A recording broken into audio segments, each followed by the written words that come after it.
Hey, Makers Church. Pastor Derrick here. Welcome to our Thursday Thoughts. So good to be here with you. I'm going to give a minute for some folks to join online. Great to see you guys jumping in here. We're so glad that you're here and excited to talk about some, I think, really important stuff as it pertains to what reopening might look like for us. In the days and weeks and months to come. So thanks for being here with us. And once again, if you're just joining us for our weekly rhythms, this is our Thursday Thoughts. So we've been having lots of different things going on throughout the week. Monday, meditation and prayers. Testimony Tuesdays, worship Wednesdays. Today is Thursday Thoughts. Tomorrow will be Family Friday. And then we have Serve Saturdays. And then, of course, we have our normal church online experience on Sunday mornings at 9 a.m. And all of those things that I just mentioned are available live, and then they usually, unless it's a Zoom call, exist beyond the live portion. So many of you are watching this back later on in the day, and that's great. If you have any thoughts or questions that come out of this conversation, I'd love to hear from you.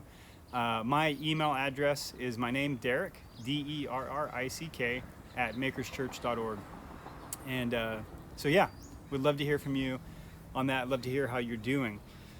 So today the conversation is around what would it look like for us to reopen as a church? And I think even just that question alone is an interesting one, because we've never closed as the church.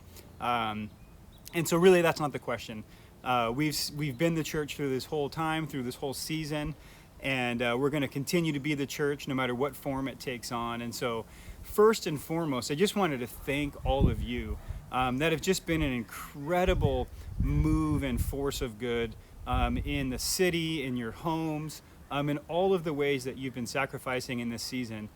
We have undoubtedly had to be creative and innovative, both personally and communally, and I just can't thank you enough for the grace that you've shown and just the absolute resolve that we've had together as a church. And our team has been so creative, and all of you in our church body have been so gracious towards each other. And so we're just so grateful for that.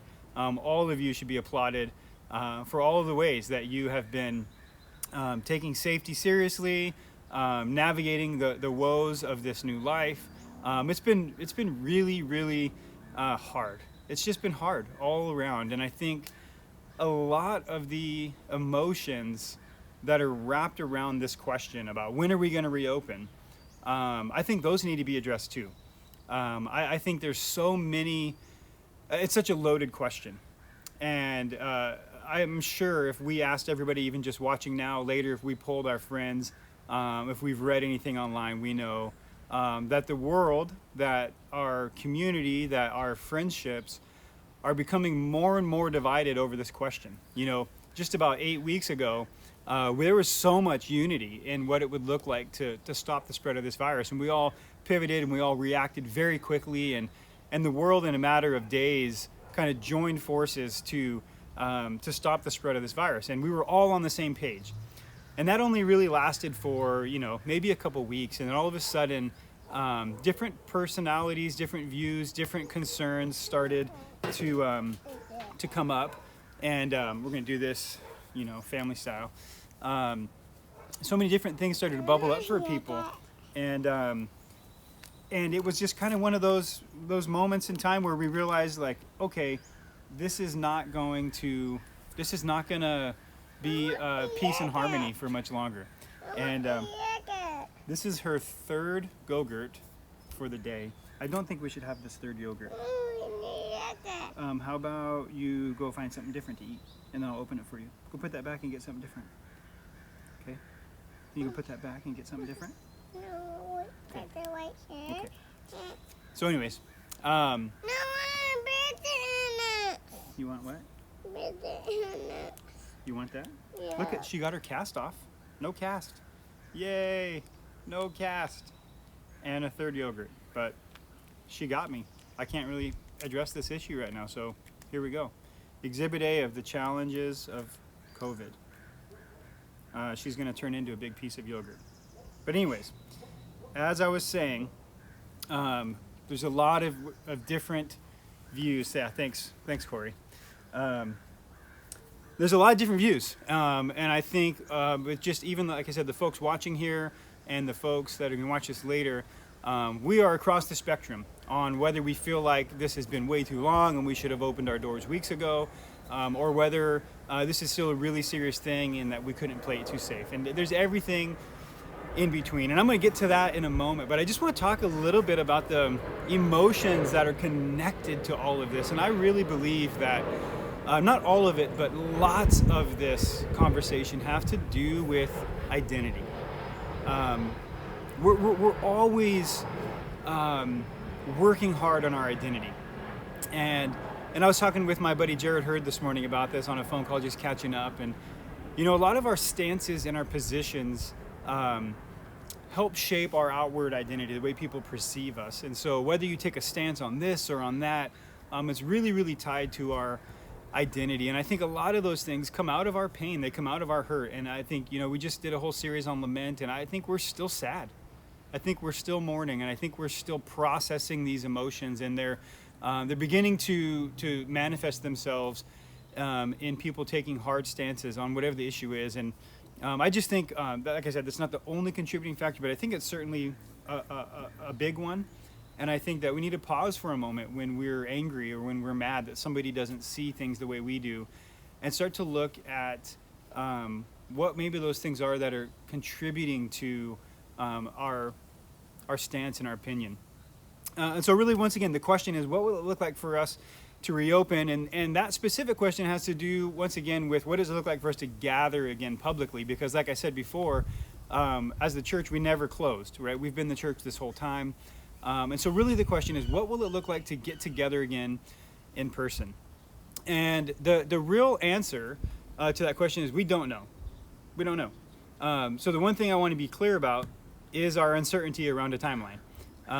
We really don't know, and that's a hard thing. That's hard. We love knowing. We love knowing certain things. But what we do know is that we're going to continue to be the church in creative and in incredibly loving ways.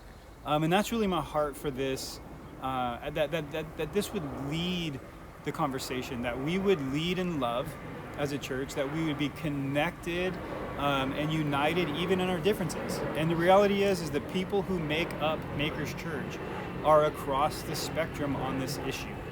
And so, like I said, some think we should have opened the doors yesterday, and some think that we couldn't wait long enough.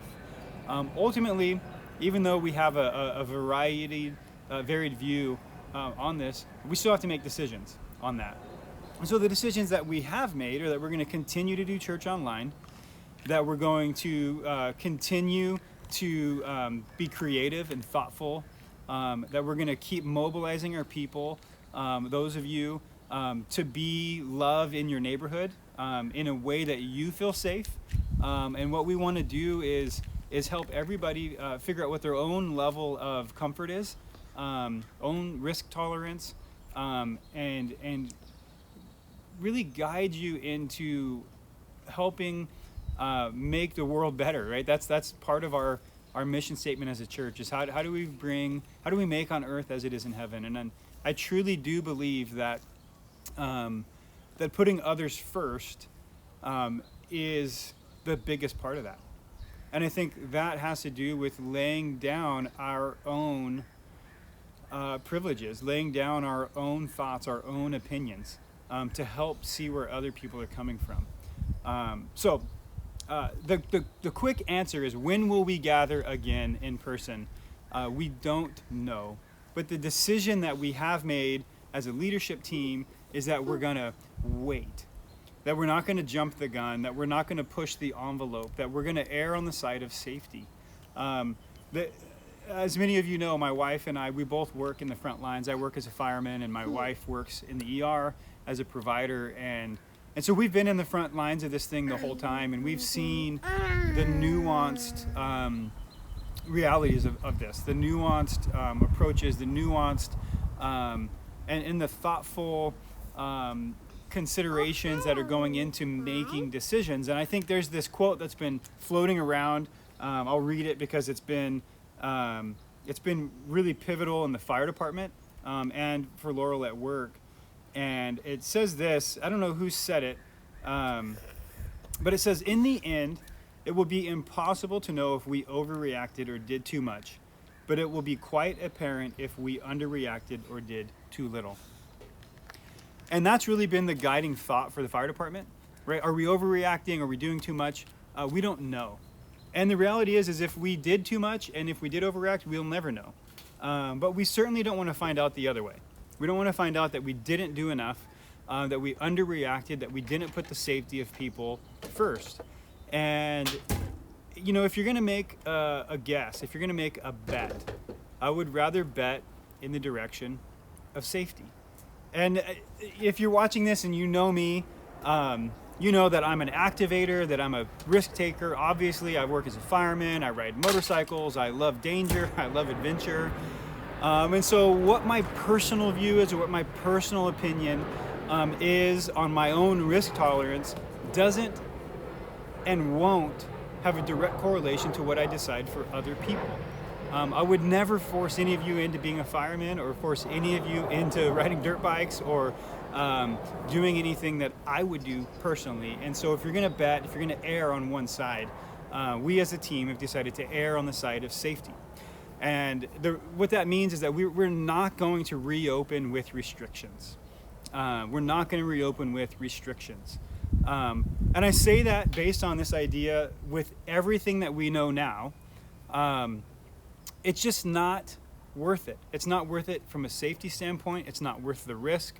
And honestly, it's not worth the lesser experience. I mean, could you imagine coming to church where there's no kids programming, there's only capacity for 25% of the seating capacity, which we, in our context, couldn't do at all with pews.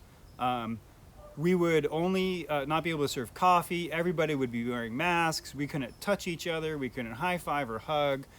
To me, that'd be miserable. I would rather wait until all restrictions are lifted and then be able to go back to the thing that we long for the most, which is really in this digital world that we've lived in, we're digitally exhausted. And I really do believe that all of the statistics are showing that viewership is down across the board. One of the questions was, how has our online engagement been? And it was really great at the beginning, and it's been on a downward slope ever since. And that's true of everything, of Netflix, of all of the digital stuff. And it's just, it's globally, we're seeing that people are getting digitally tired. And what we're longing for is the analog experience, right? We're longing for the analog experience, and we're missing that. And so we're definitely looking, thinking through, praying about what opportunities present themselves for maybe between now and then, right? Between large format gatherings. And a couple questions came in this morning. You know, would we think about mobilizing people into smaller gatherings? And that's definitely something that we're talking about, we're praying through, we're looking at as an option. Not anything that we've decided on yet. And because the future's so unknown, we just don't, we don't really have plans for that right now. But we are staying very, very on the pulse across the spectrum as well, from different sources, to figure out what is the best course of action for us to take. And for now, with everything that we know, we will not be opening in like a phased approach with, you know, no singing on a Sunday, no kids services, no, you know, spraying everybody down with Lysol and all of that. That's not part of our plan. I don't foresee that becoming part of our plan as well. But it doesn't mean that we can't continue to be creative, that we can't continue to be innovative, and that every single one of us can't take on the mantle of being the church. And what I want you to hear is that you have permission, not from me, but from God, to go and be his hands and feet, to go and be the church. You don't need to wait for marching orders from us. We don't have to over-engineer anything. but we have permission, an invitation to participate in living out the kingdom of God here on earth as it is in heaven. And you are brilliant, you are called, you are creative, and you have a mandate on your life to be light and love in your family, in your workplace, in the city, and in the neighborhood. And we don't have to wait for that. We don't have to wait for that. And many of you are doing such an incredible job with that. Now, I want to kind of transition the conversation a little bit. So I hope that's like as clear could be.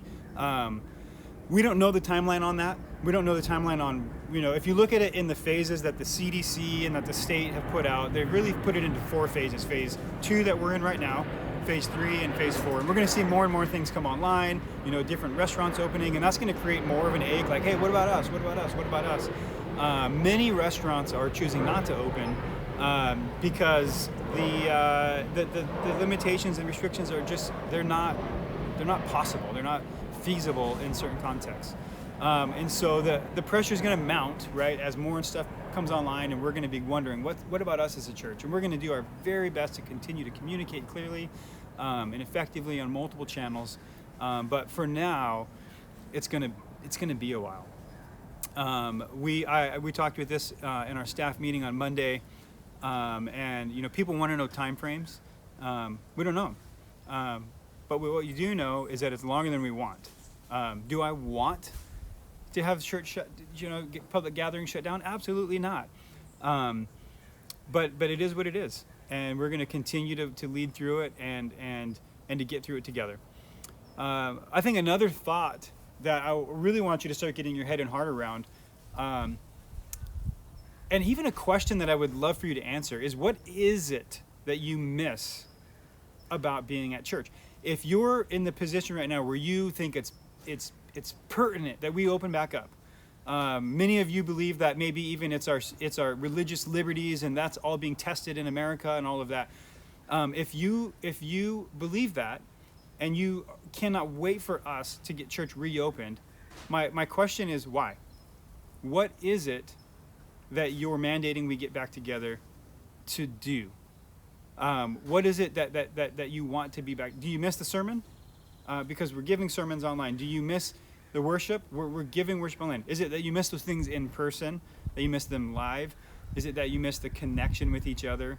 Is it that you miss just the rhythm of something to show up to, the ability to see people, to see your friends, to see the people that you love? What is it that you miss? And then the next question is what can we do to replace that? Because I really do believe that on the other side of this, when we do begin to regather, it's going to look very different. And so the sacred things, the sacred cows that we call them, that you miss and want to come back to, they may not be there. They may not be there. I don't know. I don't know what will look different or what will be different on the other side of this. But I know that we're not going to go back to what we came from.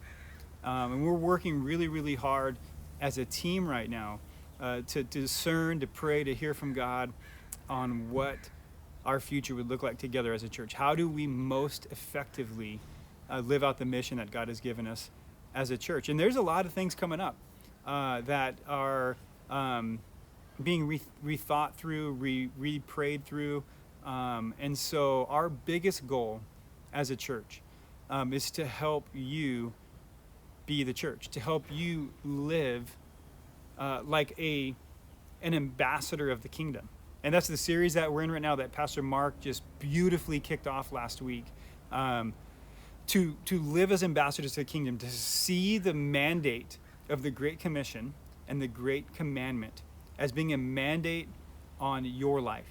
Not on the Big C Church's life, not on Maker's Church's life, but on your life. Our goal is to help you see that and begin to live that and deploy you as a missionary into your context, into your oikos.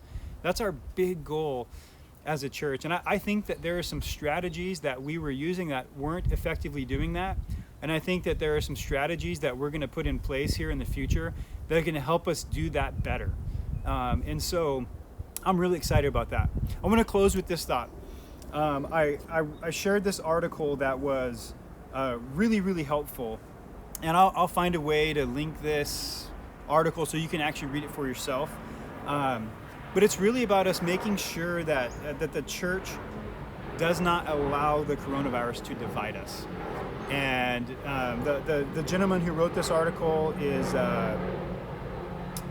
his name is Brett McCracken. And Brett, if you watch this or if you hear back that I'm sharing this, man, thank you for writing these thoughts. I think that they are so important. Like I said, I'm going to try to share this with you guys. I don't know exactly how to do it, but I know our team is smart and we can figure that out. But I just want to highlight a couple of things here.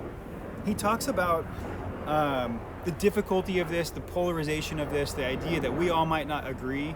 And the reality is, and I know this is true, when you find out, oh, thank you, Mark, you are the man. If you can't click that, just go look, Google it. And the reality is if you find out somebody views things differently than you, it feels like an assault on your identity. It feels like an assault on you as a person. And what I really want you to start thinking about is how can you love, cherish, embrace the opinions of other people that aren't yours. And I hope you read this. I really do. But he begins to point these two. I love these verses he points to. Some think it's silly, this whole coronavirus thing. Some think it's serious, and everybody's in between. He says this. How can we heed Paul's wisdom in Romans 1 in Romans 14, where he says, "Let us not pass judgment on one another any longer, but rather decide never to put a stumbling block or hindrance in the way of another brother or sister." How do we not pass judgment on others and become a stumbling block? I love that question. The other thing he points out is in 1 Corinthians 8:9. He says, "Be careful, however, that your freedom does not become a stumbling block to the weak." Wow, I can't think of a more compelling and convicting passage to take from the scriptures on this concept. 1 Corinthians 8:9. "Be careful, however, that your freedom does not become a stumbling block to the weak." To me, that says it all.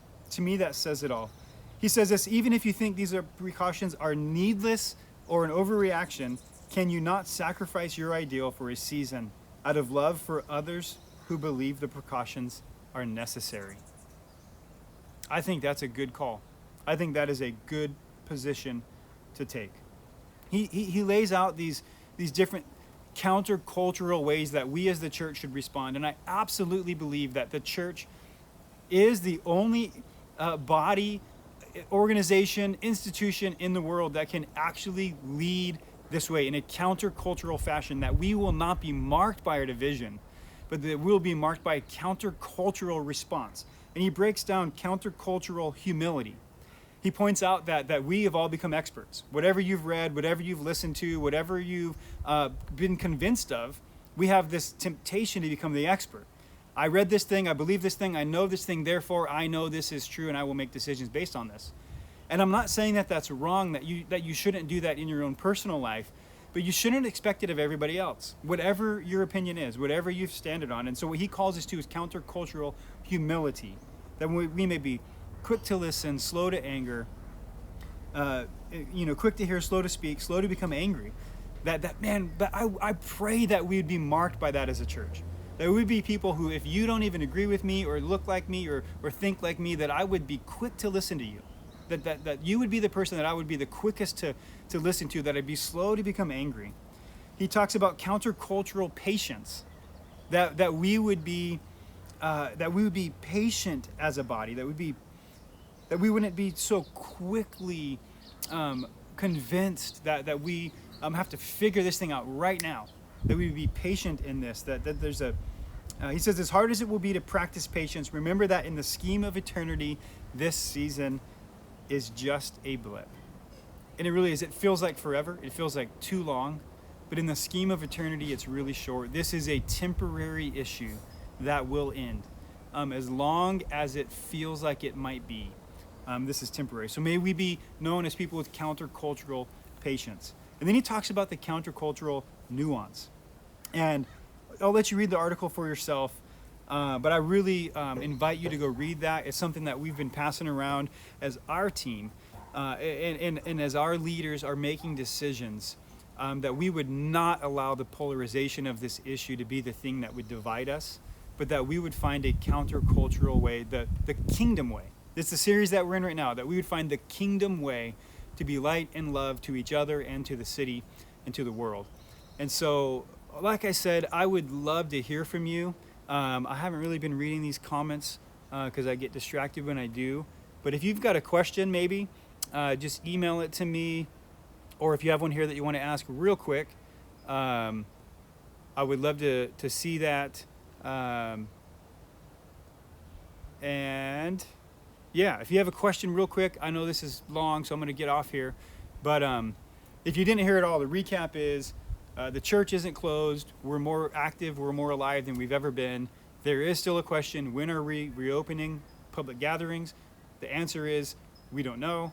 But we're going to not do it in a phased approach where we have a lesser than experience, where all the things that we love and want the most aren't possible. And so we're going to wait for that. We don't know the timeline. But the most important thing is that you and me and we would lead with grace and love for each other, that we would not be divided by this, that we would hold our own opinions in tension with the thoughts and even fears of other people in a way that's loving, in a way that loves our neighbor well. And so yeah, let me know if you've got anything going on. Derrick, DERRICK at makerschurch.org. And we love you so much. If I didn't say it clearly, I miss you dearly. My heart aches to gather again. I just cannot wait for that day. And we are working hard around the clock to figure out how and when we can do that most effectively, most safely. And so stay tuned. I think we can get creative. If you have a creative idea, something that we could or should be doing, please share it. There was a question around, will we need more volunteers? We always need more volunteers, but we don't need more volunteers to make church happen. We need volunteers to go be the church. And so we don't need to call you into our program, into our system, into our thing. We need to deploy you as the church. And so yes, we need volunteers. We need everyone to raise their hand up and say, I am the church. I am a daughter, a son. I am beloved. And I will go and be a witness in the city. There was another question around, could we phase things in with smaller gatherings in homes?